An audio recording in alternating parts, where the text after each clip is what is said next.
Operation होते होते ही सुनाई देने लग गया? हाँ, पहले एकदम नहीं सुनाई दे रहा था। एकदम नहीं सुनाई दे रहा? अच्छा, तुम्हारा हमने कहीं भी बाहर कोई चीरा नहीं लगाया है। जैसे सुनाई दिया था अभी ऑपरेशन के बाद वैसे हाँ, सुनाई दे रहा है? हाँ। दोस्तों, कुछ सोशल मीडिया चैनल पर बहुत सारे पेशेंट आजकल ये कहते हुए दिख जाते हैं कि उनके कान का आधुनिक दूरबीन तकनीक द्वारा ऑपरेशन हुआ, जिसमें बाहर कोई चीरा नहीं लगा और ऑपरेशन के बाद उनके कान का पर्दा भी लग गया और उनके सुनाई की क्षमता भी वापस आ गई। यहाँ पर मैं ये बिल्कुल नहीं कह रहा हूँ कि पेशेंट गलत बात कह रहे हैं या फिर डॉक्टर फेक प्रमोशन कर रहे हैं। पेशेंट बिल्कुल सही कह रहे हैं और जो डॉक्टर ने ऑपरेशन किया है, जो दिखा रहे हैं वो भी सही है। लेकिन इस तरह की वीडियो को देख करके दूर बैठे पेशेंट में 3 तरह से पेशेंट मिसलीड होते हैं। नंबर 1, ऐसी वीडियो देख करके पेशेंट को लगता है कि इस जगह पे जहाँ पे ये ऑपरेशन हुए हैं, यहाँ पे सभी ऑपरेशन सफल होते हैं, इनका सक्सेस रेट 100% है, क्योंकि यहाँ पे कोई पेशेंट ये कहता हुआ नहीं मिलता है कि उसके कान का ऑपरेशन फेल हुआ है। नंबर 2, इस तरह की वीडियो को देख करके लगता है कि यहाँ पर ऑपरेशन कराने से कान में दोबारा कोई बीमारी नहीं आएगी। नंबर 3, इस तरह की वीडियो को देख करके लगता है कि इस जगह पे कान के सभी ऑपरेशन दूरबीन विधि द्वारा ही किए जाते हैं।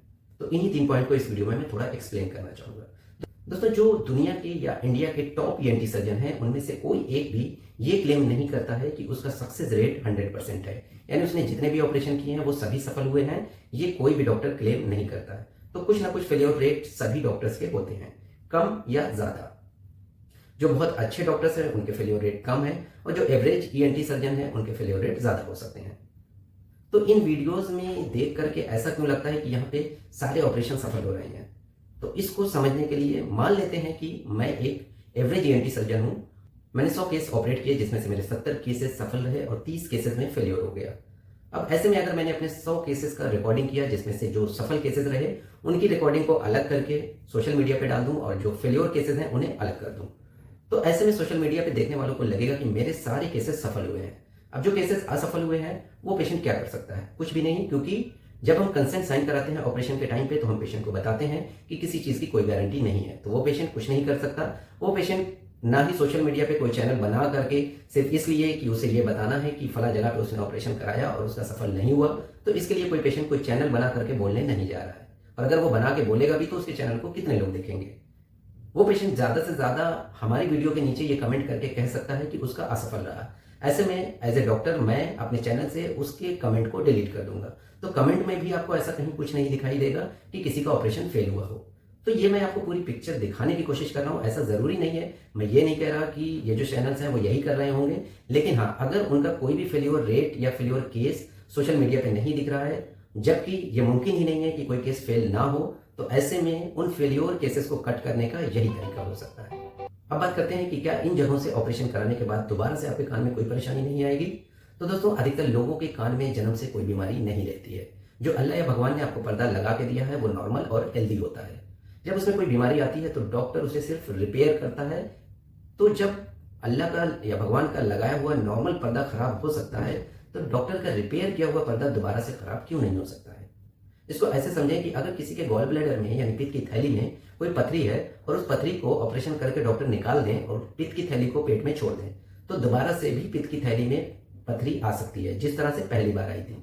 लेकिन चूंकि इस तरह के ऑपरेशन में पूरा गॉल ब्लैडर ही निकाल दिया जाता है, पित्त की थैली ही निकाल दी जाती है, तो इसलिए इसमें दोबारा बीमारी की संभावना नहीं रहती है। लेकिन वहीं अगर किसी के गुर्दे में पथरी हुई है, तो चूंकि पूरा गुर्दा उसका नहीं निकाला जा सकता है, ऐसे में पथरी बाहर निकाली जाती है और ऐसे पेशेंट में एक बार पथरी का ऑपरेशन होने के बाद दोबारा या तिबारा भी गुर्दे में पथरी बन सकती है। तो इसी तरीके से कान में जो बीमारी है उसको बाहर निकालने के बाद, रिपेयर होने के बाद दोबारा होने की पॉसिबिलिटी हो सकती है। दुनिया का कोई डॉक्टर ये गारंटी नहीं ले सकता कि दोबारा आपके कान में बीमारी नहीं होगी। अगर कोई ये गारंटी ले रहा है तो ये फेक है, झूठ है। नंबर 3, इन वीडियो को देख करके लगता है कि यहाँ पे कान के सभी ऑपरेशन दूरबीन विधि द्वारा होते हैं, तो ऐसा जरूरी नहीं है। कान की ऐसी कई सारी बीमारियां होती हैं जिनमें दूरबीन विधि द्वारा ऑपरेशन नहीं किया जा सकता, और दूरबीन विधि द्वारा कान का ऑपरेशन आज की डेट में बहुत सारे डॉक्टर कर रहे हैं। हमारे सेंटर्स पे भी दूरबीन विधि द्वारा ऑपरेशन होते हैं, लेकिन अक्सर डॉक्टर्स पेशेंट की ऑपरेशन के बाद वीडियो नहीं बनाते हैं कि उनके पेशेंट को कितना आराम हुआ। इसकी 3 वजह हैं। नंबर 1 कि पहली बात, ये मेडिकल एथिक्स के खिलाफ है किसी पेशेंट की इस तरह वीडियो बना के प्रमोट करना। एंड नंबर 2, पेशेंट कंफर्टेबल नहीं होता है कई बार वीडियो के सामने ये बोलने में कि हमने यहाँ पे ऑपरेशन कराया और हमारा ठीक हो गया। एंड नंबर 3 कि पेशेंट की आइडेंटिटी लीक होती है कि इस पेशेंट के कान का ऑपरेशन हुआ है। जो इंडिया के टॉप मोस्ट ईएनटी सर्जन हैं, उनकी ढेरों सारी वीडियोस आपको यूट्यूब पे मिल जाएंगी, जिसमें वो सर्जरी करते हुए दिखाई देंगे और उनकी सर्जरी के स्टेप्स दिखाई देंगे आपको। लेकिन उनका एक भी पेशेंट आपको यूट्यूब पे ऐसा नहीं मिलेगा जो ये कहता हुआ मिले कि उसने यहाँ पे सर्जरी कराई और उसे आराम हो गया। अब कुछ लोग हो सकता है ये कहें कि हम इस तरह की सर्जरी नहीं करते हैं, इसलिए मैं इस तरह की वीडियोस के खिलाफ बोल रहा हूं। तो ऐसा बिल्कुल भी नहीं है। मैं इस तरह की वीडियोस की रिकॉर्डिंग नहीं करता हूं। मैं अक्सर उसी तरह की वीडियो की रिकॉर्डिंग करता हूं जिससे मैं अपने व्यूवर्स को या पब्लिक को कुछ अवेयर करा सकूं। लेकिन इस वीडियो को बनाने के लिए मैंने एक वीडियो की रिकॉर्डिंग की है जिसमें ऑपरेशन के टाइम पे ही पेशेंट की सुनने की क्षमता वापस आ गई और पेशेंट में दूरबीन विधि द्वारा एंडोस्कोपिक सर्जरी की गई, बाहर कोई चीरा नहीं लगाया गया। तो उस वीडियो को आप यहाँ पर देख सकते हैं। पेशेंट का फेस नहीं आ रहा है ना, पहले से बहुत बेहतर सुनाई दे रहा बहुत बेहतर है। है। हाँ, ऑपरेशन होते होते ही सुनाई देने लग गया, हाँ, पहले एकदम नहीं सुनाई दे रहा था। एकदम नहीं सुनाई दे रहा। अच्छा, तुम्हारा हमने कहीं भी बाहर कोई चीरा नहीं लगाया है ना, हाँ, जो भी किया है सिर्फ अंदर अंदर से किया है, बाहर से कुछ भी नहीं पता चलेगा और इवन यहाँ तक अंदर से भी नहीं पता चलेगा। हाँ। समझे? हाँ, चलो ठीक है। इतने दिन से नहीं सुनाई दे रहा था? 2 साल से नहीं सुनाई 2 साल से वैसे सुनाई दे रहा है। वैसे ही सुनाई दे रहा है, जैसे हाँ, जैसे सुनाई दिया था अभी ऑपरेशन के बाद, वैसे हाँ, सुनाई दे रहा हाँ। है? पहले से बेहतर है ना? हाँ, बहुत बेहतर। बहुत बेहतर है। जबकि हमने कान में ना अब दवा डाल दी है, सब कुछ अंदर दवाई डाली है और ये रुई लगा दी है कान में, तो अभी थोड़ा सा कम हो गया होगा। जब ये सब रुई वगैरह निकलेगी तो थोड़ा और बेहतर हो जाएगा। समझ गए? हाँ, दोस्तों, इस पेशेंट की रिकॉर्डिंग हमने सिर्फ इसलिए की थी ताकि मैं आपको ये बता सकूं कि इस तरह के केसेस बहुत सारी जगहों पे हो रहे हैं या बहुत सारे डॉक्टर्स कर रहे हैं। ऐसे में आपको कहीं बहुत दूर जाने की जरूरत नहीं है एंडोस्कोपिक सर्जरी कराने के लिए। आपके नजदीक में जो बेहतर ईएनटी सर्जन हो, आप उनसे मिल करके एंडोस्कोपिक या दूरबीन विधि द्वारा सर्जरी करा सकते हैं।